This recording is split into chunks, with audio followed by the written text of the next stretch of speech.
ಈ ಒಂದು ಅರ್ಥಪೂರ್ಣ ಪ್ರಜಾಪ್ರಭುತ್ವದ ವ್ಯವಸ್ಥೆಯಲ್ಲಿ ಕುಟುಂಬ ರಾಜಕಾರಣ ಅಭಿವೃದ್ಧಿ ಮಾರಕವೇ ಎಂಬ ವಿಚಾರ ಬಂದಾಗ ಸಮಯಾವಕಾಶ ಬಹಳಷ್ಟು ಕಡಿಮೆ ಇರೋದ್ರಿಂದ ನಾನು ಇದನ್ನು ಸ್ಪಷ್ಟವಾಗಿ ಹೇಳ್ಬಿಡ್ತೀನಿ. ಈ ಒಂದು ಕುಟುಂಬ ರಾಜಕಾರಣ ನಮ್ಮ ದೇಶಕ್ಕೆ ಅತ್ಯಂತ ಮಾರಕ ಅಂತ ನಾನು ಹೇಳ್ತಿದ್ದೀನಿ.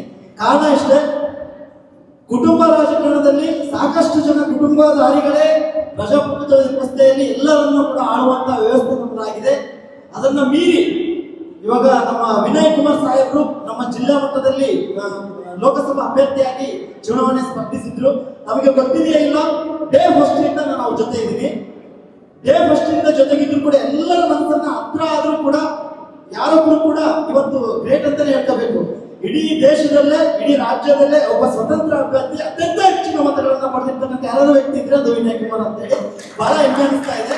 ಜೊತೆಗೆ ನಮ್ಮ ಪಟೇಲ್ ಸಾಹೇಬರು ಕುಟುಂಬದವರು ಹೇಳಿದ್ರು, ನಮ್ಮನ್ನ ಈ ಪಟೇಲ್ ವಂಶದಿಂದ ರಾಜಕಾರಣ ಬಂದಿದ್ದೀವಿ ಅಂತ ಬಿಡಿಸಬೇಡಿ, ನಾವು ಕೂಡ ನಮ್ಮ ವ್ಯವಸ್ಥೆಯನ್ನ ನಮ್ಮ ಕೆಲಸವನ್ನ ನೋಡಿ ನಮ್ಮನ್ನ ಬಿಡಿಸಿ ಅಂತ ಹೇಳಿದ್ದಾರೆ. ಅದೇ ರೀತಿ ಸಾಹೇಬ್ರ ಒಂದು ಶಿಕ್ಷಣ ಕ್ಷೇತ್ರದಿಂದ ಇವತ್ತು ಸಾಮಾಜಿಕ ಕ್ಷೇತ್ರಕ್ಕೆ ದಾಪುಗಾಲಿಟ್ಟಿದ್ದಾರೆ. ಉದ್ದೇಶ ಅವ್ರದ್ದೇನೂ ಇಲ್ಲ, ನಾವೆಲ್ಲರನ್ನೂ ಕೂಡ ರಾಜಕೀಯವಾಗಿ, ಸಾಂಸ್ಕೃತಿಕವಾಗಿ, ಶೈಕ್ಷಣಿಕವಾಗಿ ಮುಂದೆ ತರಬೇಕು ಎನ್ನುವ ಉದ್ದೇಶ ಇದೆ. ಆ ಕಾರಣಕ್ಕಾಗಿ ತಾವೆಲ್ಲರೂ ಕೂಡ ಅವ್ರನ್ನ ಸಪೋರ್ಟ್ ಮಾಡಿ ಅಂತ ಈ ಸಂದರ್ಭದಲ್ಲಿ ಹೇಳ್ತಾ ನನ್ನ ಮಾತನ್ನ ಮುಗಿಸ್ತೇನೆ.